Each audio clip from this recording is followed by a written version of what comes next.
Hey there. So, I recently, in my Hebrews study, covered chapter 12, and really, God showed me a whole new light on it. And I cannot believe how prophetic that was. It literally described the whole situation of the last week or so on YouTube. Um, Hebrews 12, the first part, is about the discipline of God um, in the midst of a situation where people are suddenly up and apostatizing. Um, or really, they are people who didn't believe. And they're finally showing their true colors. And they're headed back to the temple. And they're rejecting Christ and his blood as the means of dealing with their troubled conscience and going back to works. Okay?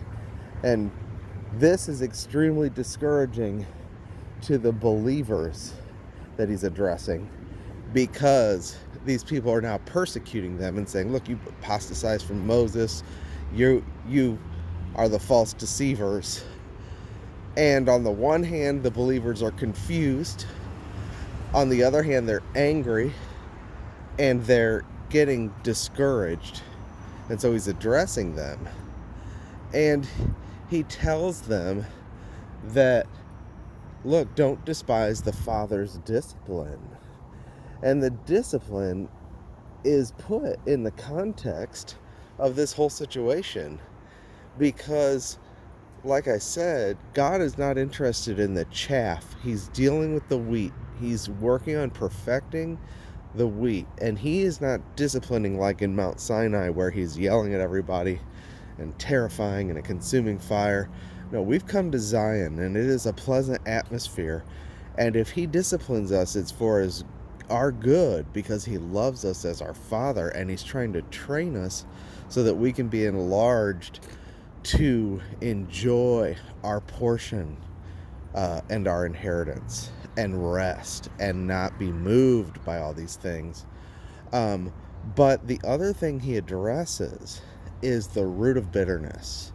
So in the midst of all this apostasy and confusion among the believers, now there is a root of bitterness that he warns everybody. Look, take heed to yourselves, take heed to one another, so that it doesn't seem like anybody would fall short of the grace, and that a root of bitterness would spring up and defile everyone.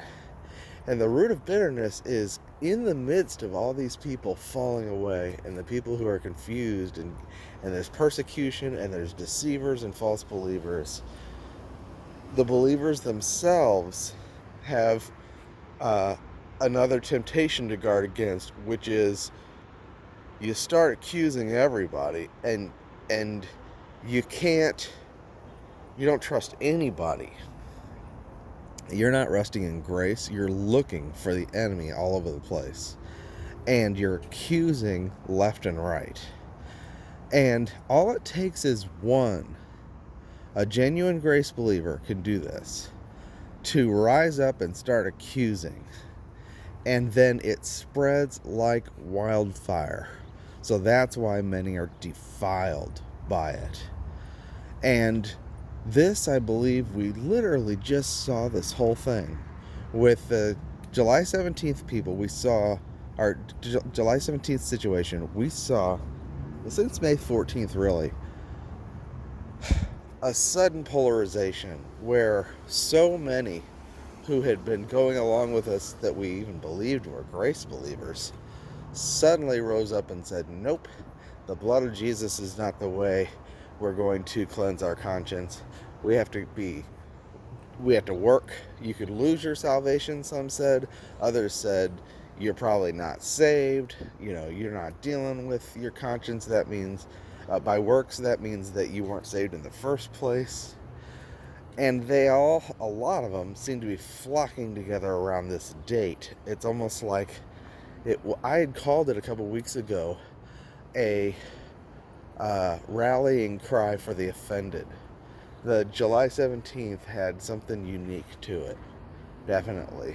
And I knew it was demonic, Well, then in the midst of that, we've got some people who seem to be actual grace believers or persisting in claiming to believe in grace, who are rising up and accusing everybody on the left and the right. And we're already also discouraged and beat down from the fact that this is going on, Then somebody raises up and starts accusing everybody. And now they're defending each other or accusing each other and rallying around this point and that point, to support this person against that person. And there's false accusations going on. And I mean, literally for the last 2 days, for the little time I had on YouTube, I was thoroughly confused and discouraged. Shelley Hall was accusing friends of mine of this and that. And for a minute, I was like, well, is she right? Because she was right about the July 17th stuff and blah, blah, blah. And then, I saw others accusing her. I'm like, well, are they right? And now,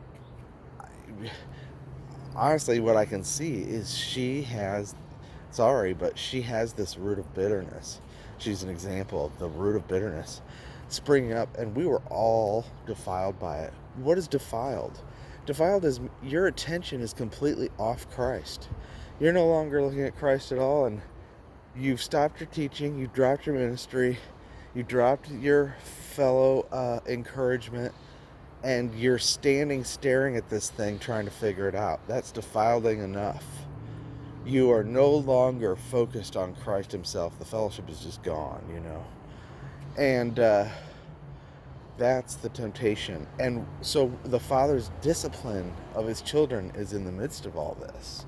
The Father is disciplining us for our good, that we may partake of his holiness. What is holiness? It's having a single eye. It's having an eye that is single to behold the Lord. And you just learn to ignore all this stuff. And that's what we're going to have to do. They're already rallying around a new date and a new set of experiences. They just don't stop. We can't have to stop being shocked and surprised at those who seem to fall away. Don't let that shake your faith. They didn't believe in the first place. It is not our job to sort out the wheat from the tares and try to figure out, well, who's really a believer and all that. No. If we have channels, we have to just keep focused on Christ and keep giving out the food and not allowing ourselves to be offended by these things and not go through another thing where the enemy uses this to attack everybody and defile everyone. And what is defiling again? It's you get your eyes off Christ. And so that's what we need to encourage each other. We need to stay very focused on what it is we're called to do. We're going to have to ignore the date setters. Because people who are flocking to this stuff, especially since they're ready to just believe another one, it is sad, but the Lord has allowed that. I mean, what are you going to say? He's going to deliver people over a strong delusion in this last time. And if you remember, John 15 says, if they don't abide in me, how do you abide in him? You let that which you heard from the beginning abide in you, and then you will continue in the Father and in the Son. If you don't stay in the gospel, Jesus says that men will deliver them over to be burned. If a branch doesn't abide in me, men deliver them over to be burned. It's interesting. It's men. And people always want to say that is, talking about losing your salvation. No, this is all part of the discipline process. If you are not abiding in the Lord, then and focused on the gospel, God will use this whole situation to burn you. And that will hopefully wake you up and bring you back. But if you're not a believer, at the same time, the situation that does burn the branches that are being disciplined so they come back to the Lord, the other ones are being bundled up into barns. Because remember, the parable talks about the wheat and the tares are going to be bundled up first. bundled up into barns to be burned. That's all the Lord's sovereign work. You can't interfere with that. All we can do is keep focusing on the gospel and speaking the truth. The truth inoculates people against error, and the truth is like a rallying cry for those who are tired of being offended. And that's where we need to stay. So be encouraged. I just think the Lord is taking care of us. Don't get too down about this. Don't get too distracted by it. Let's not give so much attention to this anymore, because the more attention we give it, the more defiled people are. Really, that seems to be the way it's going. All right, talk to you later.